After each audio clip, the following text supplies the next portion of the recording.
Hey, what's happening, everybody? Welcome back. Today we're actually going to look at part 2 of the Savage World action figure line. So in the first review of the Funko Savage World collection, we looked at all 5 of the horror icons from Freddy Krueger to Jason Voorhees, Michael Myers, Leatherface, Pinhead.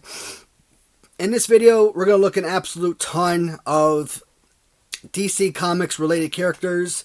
So I don't have any of these characters on as individual figures, as loose figures. So we're only going to look at them as carded figures. I don't know if there's any more great detail to these figures other than what you see in the front. So is it really imperative that we have loose figures? Probably not. If I ever see these loose and they're selling for a fantastic price, yeah, I'll try to pick them up eventually as well. But right now, the horror figures, those were really the only ones I cared about having both carded and loose. So, we're going to start off with none other than Superman. Why? Because how do you have anything DC related and don't have guys like Batman and Superman as part of your collection, right? You're the 2 biggest name brands from DC Comics. So it's like Marvel. I mean, other than like Spider-Man and let's say the X-Men, who are bigger names than those guys, right? So, Superman, DC Comics. Theoretically, yeah. Christopher Reeve's 1978 or 79, whichever year it was, release of Superman the movie. To me, to this day, I still think Superman the movie was the best superhero movie of all time. At least the greatest DC superhero movie. The Avengers might be my number 1 choice, or Spider-Man No Way Home would also be way up there. But Superman, absolute killer. One of the most iconic looks. You know what? With the red, blue, he is missing the white. But even when you go to any other country, Superman is deemed as quintessential American. You know, he fights for truth and justice, right? So that's kind of like some of your major American values. How you can come from a foreign land and still value American traits and traditions. So, and this is one of very few characters that travels all over the world to save others. You know, he's not just strictly Gotham City or Star City or Central City, stuff like that. So, love Superman. I mean, this is just an awesome figure. And like I said, none of these figures cost an absolute fortune. So it was such an awesome piece to pick up. And Superman is number 1. Looking in order, your next is The Flash. I never grew up reading comic books. Everything I knew about superheroes came from movies and TV shows. I kind of remember the 1990 Flash with John Wesley Shipp, but it wasn't until I deployed to Afghanistan with Mantech, and I had to be in Shindan. So I was in Shindan, so this had to be maybe 2012, 2013 at the latest, when I actually had the DVD set of the 1990 Flash and actually watched it in its entirety. It only ran for 1 season, which was a shame, because I think that Flash suit was awesome, nice and bulky. So that was pretty cool. And I really liked that in the 2014 Flash series, that John Wesley Shipp was back in the Flash universe, but this time as Barry Allen's father. I'm not used to the Flash being, you know, not having any sleeves on. To me, he's always in some kind of suit, so that's kind of a unique look for me. I mean, there have been so many different Flashes, and like I said, because I didn't follow comic books or anything like that, you know, there's certain names like Jay Garrick and Wally West and Barry Allen, obviously, who are always synonymous with the Flash, right? But I always thought that they were the same person, just maybe like different comic books created a different character name or something. Now, obviously, watching a 2014 Flash series, you learn a little bit different about the characters. And the CW's Flash that's disappointing. That was probably going to go down in history as one of my top 10 all-time favorite shows. But the last few years of the show, I mean, 1 through 5 was amazing. 6 through 9 was straight trash. 6 was unwatchable. 7, not much better. 8 was like, what the heck. 9, it took me months to watch my first episode in season 9. Waited a couple weeks, watched the second episode, waited another few months, watched the third and fourth episode. Like, I'm literally 4 episodes in, and it's been on Netflix for like a year. But the figure, man, you can't have DC without the Flash. Super killer character, nonetheless. So, number 3 is Lex Luger. Unfortunately, I do not have the Lex Luger character. If I'm not mistaken, I think I bought a Lex Luger from another seller on Saturday or Sunday, maybe Saturday. So I'll probably get it sometime this week.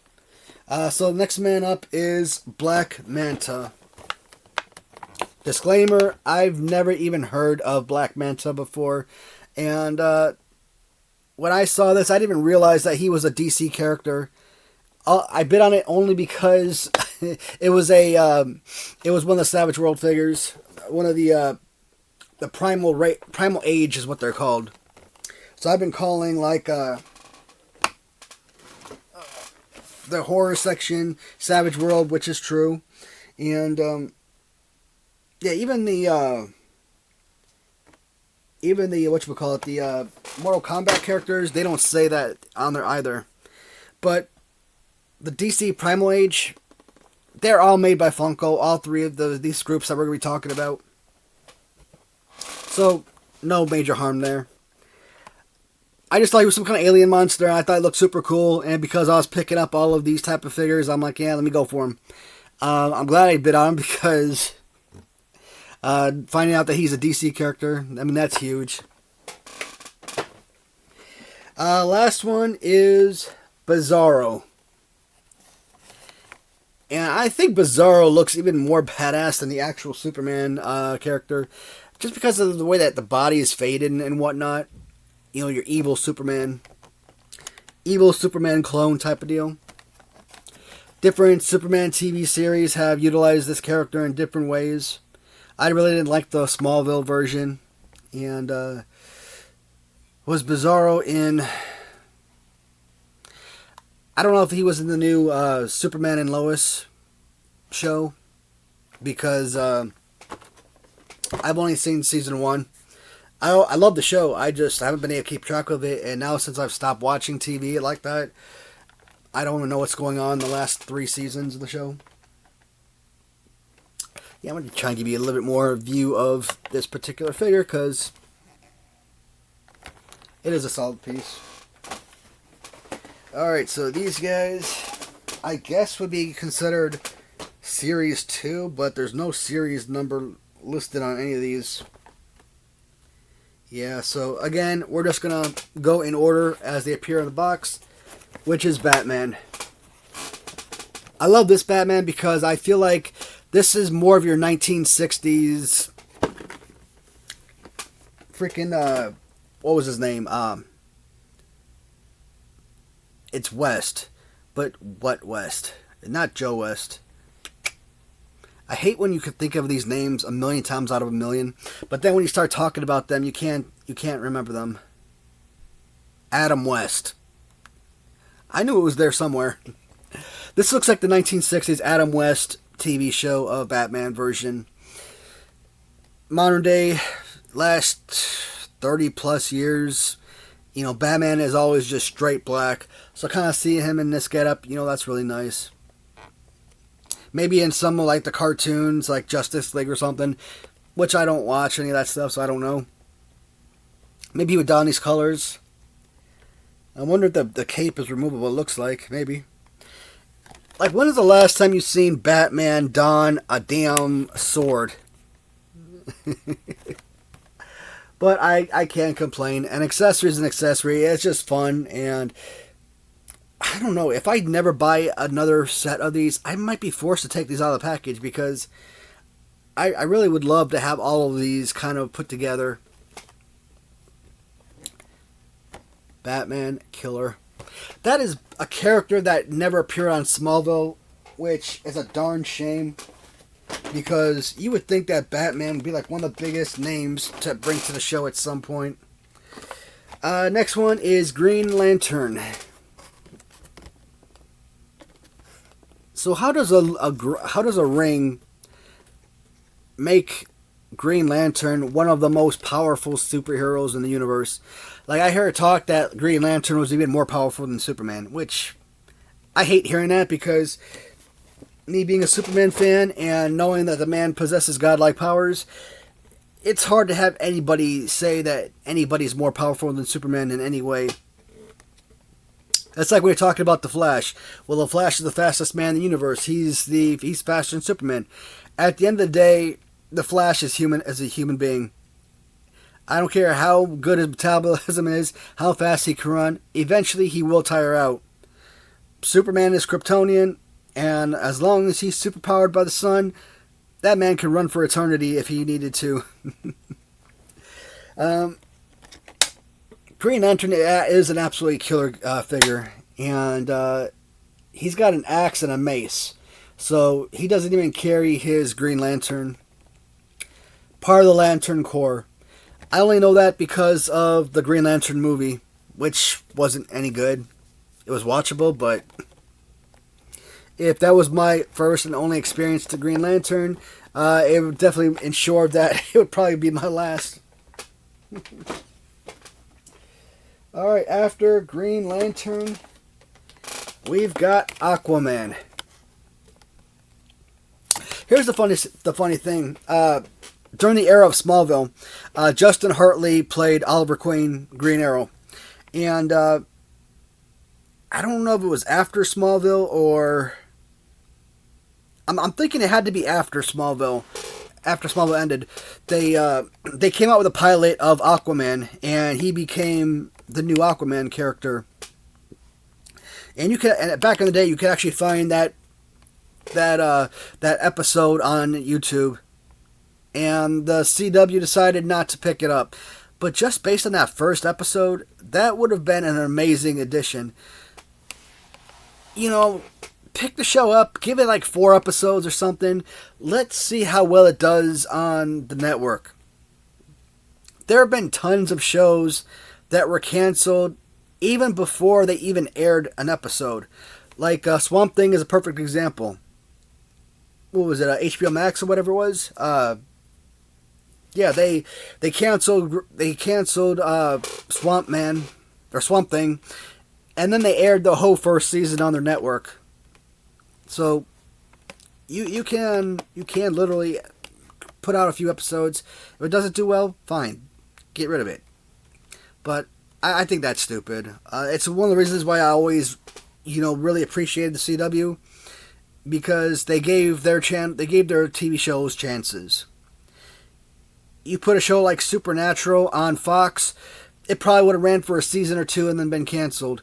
You think it would have gotten a 15-year run on any other network, no matter how freaking amazing that show was? One of the top 10 greatest shows ever, right? So, anyways, when Jason Momoa, when they made him as Aquaman, as far as a built guy who you think of as being king, sure, great choice. But I kind of like the little smaller guys a little bit, and I think Justin Hartley would have made a perfect Aquaman. And when I see like these old time characters looks, yeah, this is an old time Aquaman look. It's like Green Lantern or the Green Arrow, same thing. Full beard and everything. And then, like, when you say, like, Justin Hartley on Smallville, he never had any facial hair.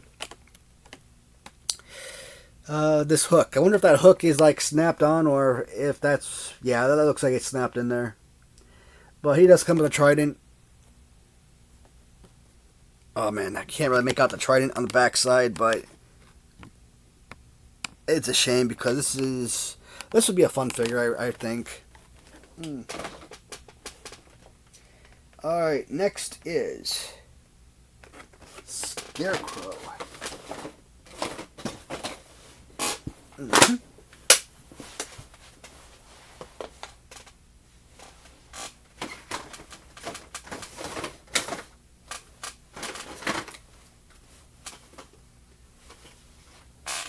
All right. Scarecrow is next up, and he looks absolutely nothing like his picture. Here's the thing. I remember this particular video because on YouTube I was watching Chad's channel months and months and months ago, and he was doing a review of some pickups that he got over on his channel, Chaos Collectibles. And I remember looking at this figure, I'm thinking, oh my god, that thing is killer. I would love to have that figure. And just by chance, you know, I'm bidding on all of these Funko Savage World or Funko Primal Age, and then the Funko Mortal Kombat figures, and there he is. I'm like, psh. If I am going to get any of these DC characters, I got to get this one. This one's my favorite. And it is a phenomenal piece. On the back, it looks like he comes with a scythe. And they're bagged up, so you really can't see it. But look at that. I'm so used to Scarecrow having like a bag over his head or something. So, I mean, this is obviously a much different take on the character. And like I said, really doesn't look anything like he does back here. Scarecrow, definitely an awesome piece. Next up is Wonder Woman. Obviously the most powerful female superhero. You might argue Supergirl. I'd say yeah, because, you know, Superman and Wonder Woman are pretty evenly matched for the most part. So yeah, Supergirl and Wonder Woman can still balance each other out as well. Same thing, I hate that companies do this. It drives me insane. They always make the female characters so much smaller.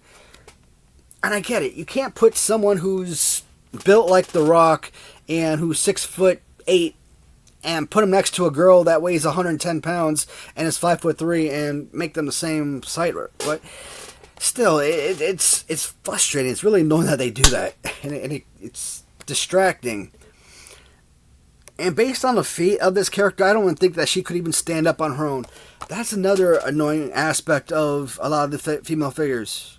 Their inability to stand or properly be displayed, right? So you kind of need them to be on card in order to hang them up and display them that way. But you got Wonder Woman, and she comes with a sword. I would think that she would come with like some kind of lasso or something, but I'm trying to see the sword inside there. Maybe that's what that is, the shield and lasso.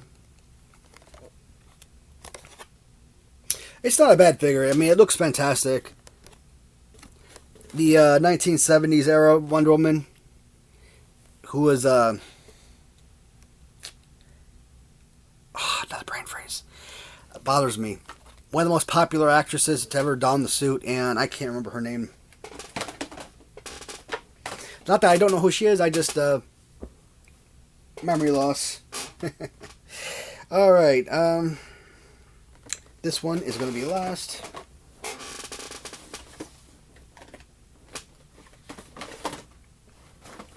So this one actually had two variants. So first one we're looking at is Mr. Freeze. Yeah, we had the 1988 Batman movie and Batman 2 and whatnot. In the 90s, you know, you had Batman and Robin, and then you had Batman Forever, and then you had Batman and Robin. Arnold Schwarzenegger as Mr. Freeze.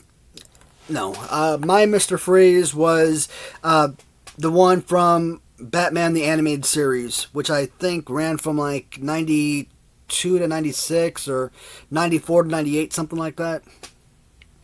So, Mr. Freeze and all those characters from the animated TV show, those were the characters I really loved and grew up watching and enjoyed. It's like Spider-Man. Yeah, Tobey Maguire is my Spider-Man of today. Will always be my favorite Spider-Man. But realistically, the voice of Spider-Man slash Peter Parker from the 1994 animated series. That really is the Peter Parker or the Spider-Man that I covet the most. So there's a difference between the live action characters versus the voiceover for animated characters. Mr. Freeze doesn't even look human. He just looks like some kind of ice king or ice god or something. Some kind of ice monster. And it looks like he comes in with some kind of ice claw and some kind of ice sword as his accessories. You really can't make them out too well. If I ever get more figures of these in as that I can open up, I'll probably do a follow-up video just so you guys can see what they all look like, you know, as complete figures. So that is Mr. Freeze number 1. And we also have Mr. Freeze number 2. So at least with this one, you've got, you know, a human form and whatnot. This is, I'm wondering if this is a glow-in-the-dark figure. Because I think that would be really awesome if this one was glow-in-the-dark. Actually, trying to check real quick here. Yeah, they do appear to have the same overall look. But because of the see-through, the lack of color, it just makes it really hard to make out all the details. And I'm wondering if this is to help it stand or not. Yeah. So I'll just give you a quick look at the Mr. Freeze. Alright. And last one. Make sure I didn't miss anybody. Batman, Green Lantern, Aquaman, Scarecrow, Wonder Woman, Mr. Freeze. Nope, not the last one. King Shark. King Shark was awesome in Batman the Animated Series. Fantastic character in the 2014 Flash series. The new kylepeterson series with the Poison Ivy. She plays Harley Quinn. I think that's just the name of the series, Harley Quinn. King Shark in there is pretty awesome. Kind of like a fun, different take. I mean, none of his other predecessors ever portrayed him the same way, but they just made him a really fun character.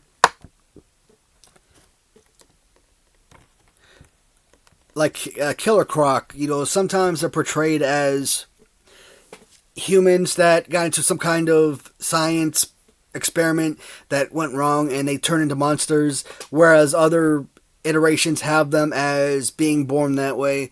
So I don't know. Like I said, I never read comic books growing up. Everything I know about characters from DC or Marvel are all based on TV shows and movies. So I don't know have a lot of history of the characters. I know that King Shark is definitely one of my favorite characters. One of my favorite bad guys to watch. Gorilla Grodd. I mean, that to me is like one of the lamest. Oh, well, he has telekinesis, and he's forcing people to do this, that, and the other. I'm like, that's boring. Make it like a killer ape type of deal, or killer gorilla. Make him a bad guy that you actually have to fight and whatnot, but the whole mind control, it ruins it for me. But again, what we have for King Shark is pretty spectacular. A lot of these characters, they look nothing like their counterparts. I'm trying to find the right angle because from what I see on the screen, it doesn't really look like you're getting a good view. Alright, so King Shark is... Alright, so the last one. And, these are all like warrior-esque characters. So we saw it with We saw it with the horse collection. We're seeing it with the DC collection. We're gonna see it with the Mortal Kombat collection. They're all horror. They're all like warrior related characters. So, not your Joker that you're so used to seeing with purple suit and everything. But you know what? That is still a nice creepy look, and he doesn't look like Heath Ledger. So I'm actually I can never pronounce his name. Is it Joaquin Phoenix? You always look at it as like Joaquin, but I think it's pronounced Joaquin. Anyways, the Phoenix Joker. I think that's his face. Or the guy from My So-Called Life, Jared Leto. Actually, I like Jared Leto's take on the Joker. I think he gets a lot of flack because he played more of like a gangster Joker instead of like a psychotic narcissist Joker. But I mean, every actor has to have their own interpretation of a character, right? You can't keep playing the same character over and over again because then the movies become identical and it sucks. I talked about watching Roswell, New Mexico on the CW. Knowing that the WB's Roswell was one of my all-time favorite shows ever, and then seeing all the changes that they made to the characters and their personalities in Roswell, New Mexico, for like the first 4 or 5 episodes, I was hating on the show so bad because I just could not stand all the stupid changes. This was not like it was in the original series, blah, blah, blah. But after a while, once I stopped comparing the two and just let Roswell, New Mexico be its own series, it was brilliant. 4 seasons, fantastic show. So I don't have a problem with Jared Leto's Joker. Phoenix, when he had his own take on it, I think he was more like, Jack Nicholson type. Well, he was kind of like a Jack Nicholson and Heath Ledger blend. So he was like right smack in the middle. Right amount of crazy, but not quite the intelligent level yet. But who knows what we're going to see in the second movie. But the Joker. So a Joker comes with looks like an axe. And, well, you could kind of make out the axe handle, but can't really see the axe in there, not really. Alright guys, that is all of them. And, so, based on that, the only one we didn't see was Lex Luthor. Lex Luthor. Lex Luthor. Well, I do have a ton of collections that are wrestling, so you know what? Honest mistake. Alright guys, I'm not going to make any more videos today. I made 2 of them. The next video I make, though, is going to reflect on the Funko Mortal Kombat characters. We're only looking at 5 characters. One of them is going to be have variants, so 6 total figures. I don't have any loose figures, just carded, so that'll probably be like a 10 to 12 minute video, perhaps. And I think it should go pretty smoothly. So other than that, guys, as always, thank you for watching. Hopefully you enjoyed looking at these new figures. If you weren't already familiar with them, if you get an opportunity to try and pick them up, I say go for it. Especially the horror collection. I mean, those are awesome. I think that those have a lot of value. They're going to be super valuable in the future. So I'm glad I got a couple sets for myself now. And there's so many, and that's why I kind of live on eBay, because there are so many things I never know about, but by chance I come across all these amazing things, and I'm like, dang, these came out 6 years ago, for example, and I never knew about this item, or this came out 3 years ago, I never knew about this. This came out 6 months ago, why was I not aware of this type of item? So I spend so much time on eBay and just looking at different items that just kind of pop up, either recommended or if I buy something, and I'll kind of search the bottom and see what's down there, and shoot, it's been awesome, man. Building this collection has been so much fun, and it saddens me that I know eventually in the very near future I'm going to have to stop because I don't want to create any more additional storage space. I think what I built here in about 2 years is crazy enough. But it's fun, man. I don't know what else to say. It brings enjoyment. So, always, guys, thank you for watching, and until the next video, I'll talk to you in the comments, and see you then. Goodbye, everybody.